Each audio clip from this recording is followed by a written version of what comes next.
Bonjour et bienvenue sur Codesign. Dans cette vidéo, on va parler de Git et de GitHub.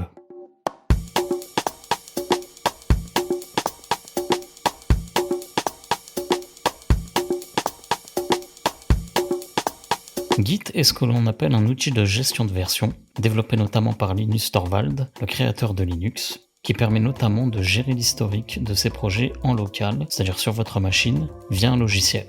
Pour reprendre la définition du site qui est la plus claire, un gestionnaire de version est un système qui enregistre l'évolution d'un fichier ou d'un ensemble de fichiers au cours du temps, de manière à ce qu'on puisse rappeler une version antérieure d'un fichier à tout moment. Concrètement, cela signifie que vous aurez une sauvegarde des différentes versions de vos projets, ce qui vous permettra d'y revenir si besoin. Pour stocker nos fichiers, Git nous permet de créer ce qu'on appelle un repository, que l'on appelle aussi repo, c'est-à-dire un dépôt et qui organise nos fichiers par version, le tout en local, donc sur notre machine. Dans ces repositories se trouvent des branches qui sont des sortes de dossiers. Et c'est dans ces branches que l'on va faire des commits afin d'y intégrer nos fichiers qui seront à partir de ce moment-là traqués ou surveillés par Git pour prendre en compte chacune de leurs évolutions. Pour utiliser Git, on devra télécharger un logiciel sur le site de Git et l'installer sur notre machine via des lignes de commande sur le terminal pour Mac ou le prompt pour Windows. Sachez cependant que Git n'a pas d'interface ou d'icône, et donc un moyen de vérifier qu'il est installé de taper la commande git-version, ce qui vous donnera dans le même temps la version de Git présente sur votre machine. Ensuite, il faudra renseigner votre nom ainsi qu'une adresse email, puisque Git utilisera ces informations pour valider vos actions. Pour cela, on utilisera les commandes git-config-global user.name entre guillemets votre nom et git-config-global user.email avec entre guillemets votre email. Git init permet de créer un nouveau dépôt. Cela va convertir le projet dans lequel on effectue la commande en y créant un sous-répertoire .git contenant toutes les métadonnées permettant de créer le dépôt. Git status permet de voir l'état du répertoire et des fichiers qui sont surveillés par Git, c'est-à-dire les fichiers qui se trouvent dans les dépôts et les modifications qui ont éventuellement été faites dessus. Cette commande permet aussi de voir la branche où l'on se trouve. Git add permet d'ajouter ou de stager des fichiers dans le projet en demandant à Git de les suivre. On peut alors utiliser git add pour ajouter tous les fichiers ou git add avec le nom du fichier pour ajouter un fichier spécifique. Git commit permet de prendre une photo des changements effectués sur le fichier concerné. On utilise git commit-m avec un commentaire entre guillemets pour décrire le commit, par exemple première version du code. Git branch permet de créer une nouvelle branche. Lors du premier commit, nos repos sont automatiquement placés dans la branche master, qui est la branche principale. Git log permet de voir l'historique des commits qui ont été effectués. Celui identifié comme head est le dernier commit effectué dans la branche concernée. Git checkout-b avec le nom de la branche sans guillemets permet de créer une nouvelle branche et de directement s'y diriger pour y placer les fichiers voulus. Cette commande est très utile si l'on veut par exemple travailler sur plusieurs versions d'un projet et on pourra par exemple garder le projet en cours dans la branche master et créer une autre branche pour travailler sur l'ajout d'une fonctionnalité en parallèle. Git avec un nom de branche permet de passer de la branche où l'on se trouve à une autre branche. Git merge avec le nom de la branche voulue permet de fusionner la branche désignée avec la branche master. Cela est utile si par exemple, pour reprendre notre exemple précédent, on décide d'ajouter la fonctionnalité travailler en parallèle dans le projet principal, mais dans ce cas il faut bien se placer dans la branche master pour que le git merge fonctionne. Git branch-d avec le nom de la branche voulue permet de supprimer une branche qui ne nous est plus utile, par exemple une branche que l'on aurait fusionnée avec la branche master. Git remote add origin URL permet de créer une connexion à distance avec un dépôt en ligne appelé origin, et donc l'URL en question sera cette URL que l'on récupérera sur GitHub en l'occurrence. Git remote permet de vérifier si l'on a une connexion à distance effective. Git remote rm origin permet de supprimer la connexion à distance, donc rm c'est pour remove. Et git push permet de télécharger ou d'uploader en l'occurrence un dépôt Git local vers un dépôt à distance. Là aussi sur GitHub éventuellement. On va voir comment ça se passe en pratique. On va voir comment installer Git, comment créer un repo en local, puis comment envoyer ce repo en ligne sur GitHub. Tout d'abord, il faut vous identifier auprès de Git avec les commandes git config -global user.email entre guillemets votre adresse mail et git config -global user.name avec entre guillemets votre nom comme nous l'avions vu tout à l'heure, ce que j'ai pour ma part déjà fait. Ensuite, on va installer Git. Pour télécharger Git, il suffit de se rendre sur le site officiel. Donc là, le site détecte ma machine, donc il me propose la version en conséquence. Ensuite, on va devoir aller sur Homebrew.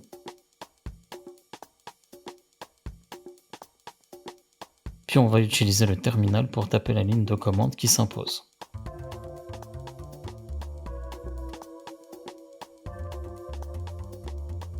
Je dois taper mon mot de passe administrateur. Et donc on voit les scripts qui vont s'installer, donc je valide en tapant Entrée.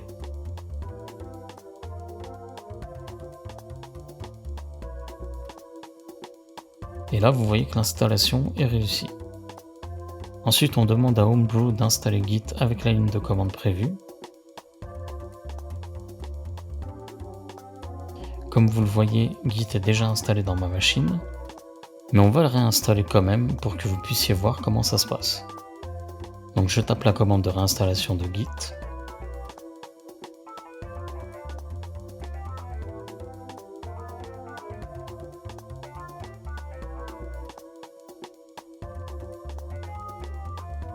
Voilà, maintenant que Git est installé, on va sur VS Code et on ferme le terminal.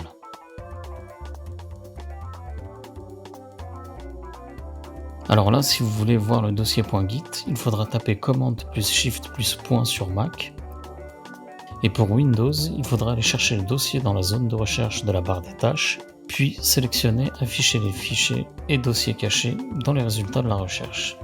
L'intérêt, c'est de pouvoir voir le dossier .git dont nous parlions précédemment et où se trouveront nos dépôts. Comme vous pouvez le voir, j'ai un dossier avec un fichier HTML, un fichier CSS et un sous-dossier image contenant des images.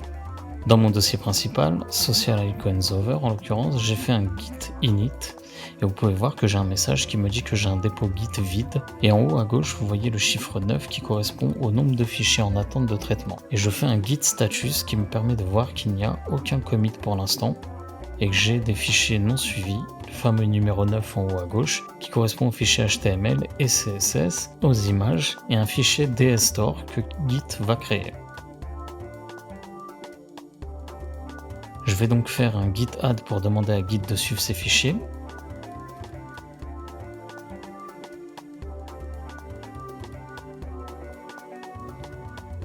Et je fais un git status. Et vous voyez qu'il passe de rouge à vert avec le statut de nouveau fichier. Ensuite, je fais un git commit.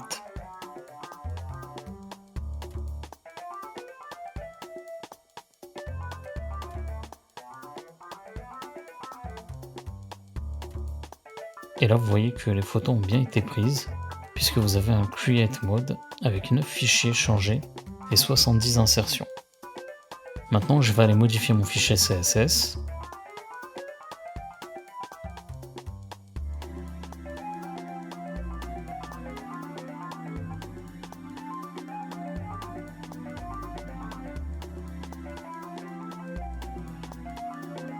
Puis je refais un git add.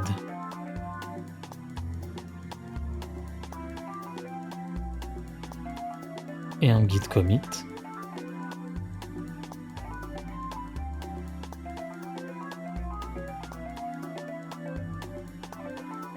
Et vous voyez dans la ligne qui suit que les modifications ont bien été prises en compte, avec un fichier changé et 2 insertions, ainsi que 2 suppressions. J'ouvre un autre terminal et lorsque je fais un git log, vous voyez les 2 commits que j'ai fait, test git, puis modification du CSS dans la branche master.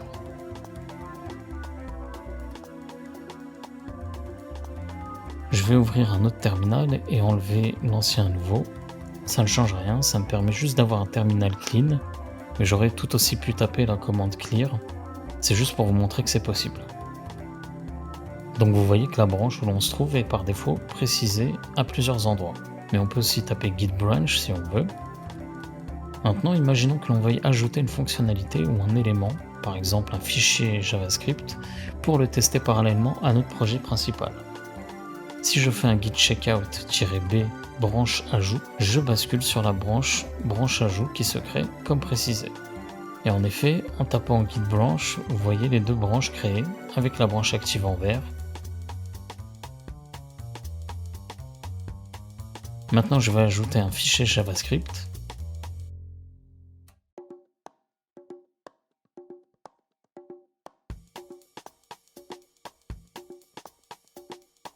Et vous voyez que dans le contrôle de source, on a un changement en attente. Je vais faire un git add et un git commit.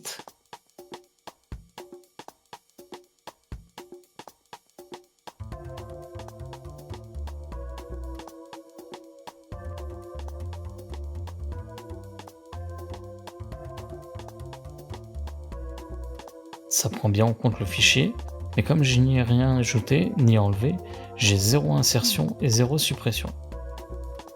Maintenant, imaginons que j'ai fait mes tests et que je décide que je veux intégrer le fichier JavaScript à mon projet principal qui se trouve sur la branche master. Je vais faire un git checkout master pour retourner sur la branche master. Puis je fais un git branch pour confirmer que je suis sur la branche master. Et là, vous voyez que cette fois, on est bien sur la branche master qui est en vert. D'ailleurs, vous voyez que le fichier JavaScript a disparu puisque je l'avais créé sur la branche ajout. Donc je vais faire un git merge. Et comme j'ai confondu le nom de ma branche avec l'un des commits, le terminal me dit qu'on ne peut pas fusionner. Donc je retape le git merge avec le bon nom de branche. Et là, vous voyez que ça fonctionne et que le fichier JavaScript apparaît dans mes fichiers. Donc les deux branches ont bien été fusionnées. Et si on fait un git log, vous voyez que les deux branches sont dans le head, ce qui n'était le cas que du master jusque-là. Pour finir, on va supprimer la branche ajout, qui ne nous est plus utile, en faisant un git branch-d avec le nom de la branche donc.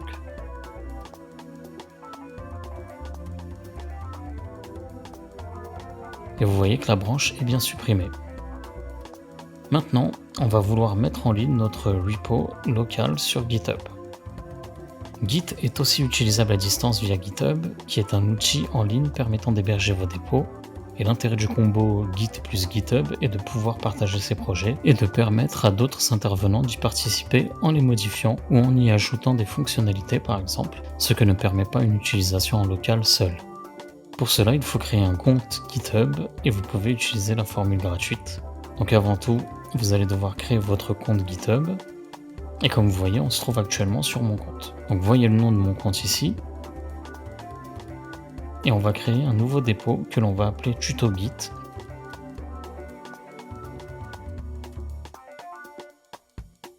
Et que l'on rend public.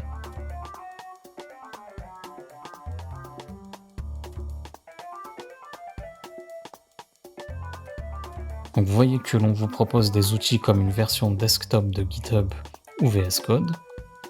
Donc on clique sur le bouton de création du dépôt. Vous voyez que notre lien correspond et qu'il est public. Et on peut voir la ligne de commande avec le lien qui nous permettra de créer la connexion à distance avec le dépôt en ligne. On va donc le recopier pour le coller sur le terminal.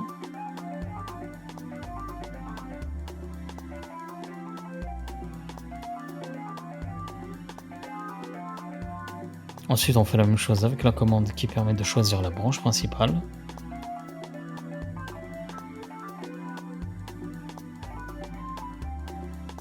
Et enfin, la même chose avec la ligne de commande qui permet d'y pousser notre contenu. Ensuite, VS Code vous demandera le mot de passe de votre compte GitHub afin de pouvoir s'y connecter.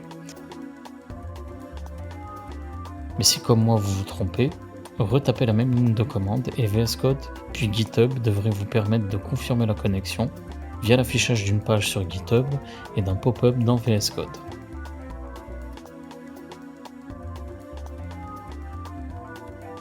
Lorsque vous validez, vous avez dans le terminal les objets et les opérations effectuées.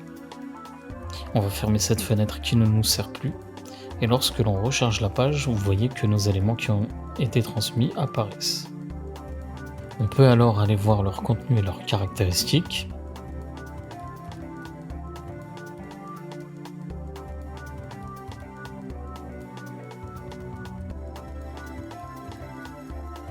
Et Quand je vais dans Local, je peux récupérer le lien du dépôt, télécharger le zip ou l'ouvrir avec la version desktop de GitHub si je l'ai installé. Je peux ajouter une description. Je peux voir les langages des fichiers de mes projets. Maintenant, je vais ouvrir un nouveau terminal et je vais faire des modifications dans mon CSS. Vous voyez le petit M pour modification à côté du nom du fichier, en haut à gauche. Je refais donc un git add, puis un git commit avec un autre nom. Je valide et vous voyez la prise en compte avec un nouveau fichier, une insertion et une suppression. Ma modification est faite, donc ensuite je ne vais pas retaper git remote add origin avec le lien de mon dépôt pour créer une connexion avec GitHub, puisqu'on l'a déjà fait, mais seulement git branch-m main, puis git push-u origin main pour pusher, c'est-à-dire pour envoyer nos fichiers modifiés dans le dépôt sur GitHub. Quand je rafraîchis la page, vous voyez que l'on passe de 3 commits à 5 commits, car j'avais fait un commit juste avant. Et lorsque l'on clique sur le lien, on a les différents commits avec leur date et heure, avec l'identifiant de celui qui l'a fait. Je recommence avec une nouvelle modification.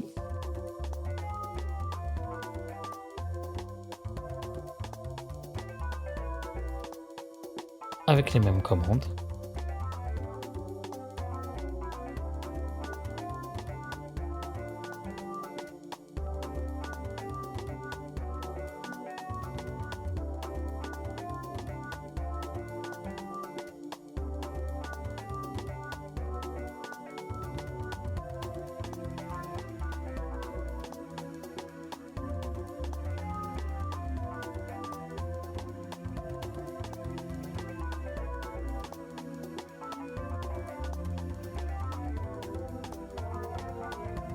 Et vous voyez que cela est bien pris en compte. J'espère que ce petit tuto vous a plu. J'en ferai à l'avenir avec une approche pour projets collaboratifs et des notions peut-être un peu plus complexes, mais ce que l'on vient de voir devrait déjà vous permettre d'utiliser Git et GitHub pour vos projets de manière plus simple. Merci d'avoir regardé cette vidéo, je vous dis à la prochaine et en attendant, prenez soin de vous et de vos proches.